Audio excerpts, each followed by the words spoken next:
जम्मू कश्मीर के पूर्व राज्यपाल सत्यपाल मलिक को केंद्र सरकार और ख़ास तौर पीएम मोदी के खिलाफ लगातार बयानबाजी करना महंगा पड़ गया। दरअसल आज सीबीआई की लगभग 30 टीमों ने पूर्व राज्यपाल सत्यपाल मलिक के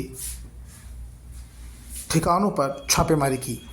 बताया जा रहा है कि ये छापेमारी कीरू हाइड्रोलिक प्रोजेक्ट योजना में करीब 300 करोड़ रुपए के घोटाले के आरोपों की जांच के लिए की गई है। बताया जा रहा है कि जिस समय ये प्रोजेक्ट का घोटाला हुआ था तब राज्यपाल के तौर पर सत्यपाल मलिक कार्यरत थे और इस मामले को लेकर ही केंद्र सरकार से सत्यपाल मलिक की बिगड़ी है। सत्यपाल मलिक लगातार केंद्र सरकार के खिलाफ बयानबाजी करते हैं, सरकार को कटघरे में खड़ा करते हैं और लगातार किसानों को और तमाम लोगों को उकसाने का काम करते हैं।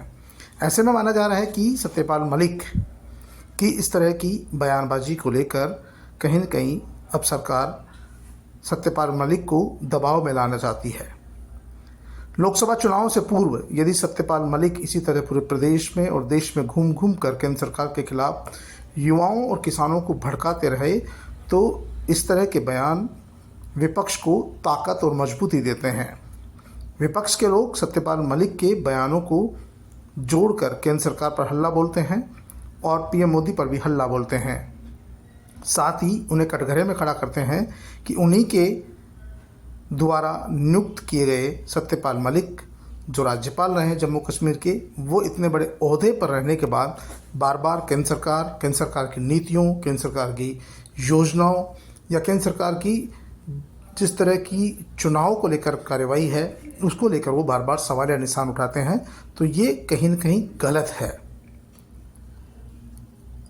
सत्यपाल मलिक खुलकर इन दिनों किसान आंदोलन का भी समर्थन कर रहे हैं। उनका कहना है कि किसान कमेरों जाग उठो, ये समय है।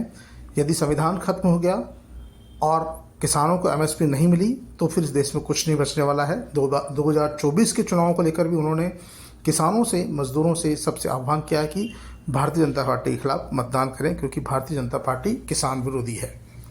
आपको बता दें कि देश भर में किसान मतदाताओं की संख्या बढ़ी है। इस समय भी देश में किसान आंदोलन चल रहा है और किसान आंदोलन के चलते ही प्रदेश में और देश में पूरा माहौल केंद्र सरकार के खिलाफ कहीं न कहीं एक तरफ लामबंद हो रहा है।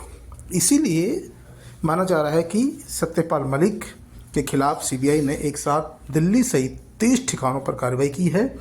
हालांकि सीबीआई टीम ने अभी तक इस बारे में कोई खुलासा नहीं किया है, लेकिन बताया जा रहा है कि यह कीरू हाइड्रोलिक प्रोजेक्ट में 300 करोड़ के घोटाले के आरोपों की जांच के लिए की गई है।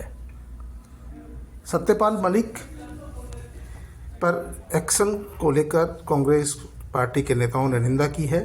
साथ ही किसान नेताओं ने कहा कि इस तरह से पूर्व राज्यपाल की आवाज़ को दबाया नहीं जा सकता।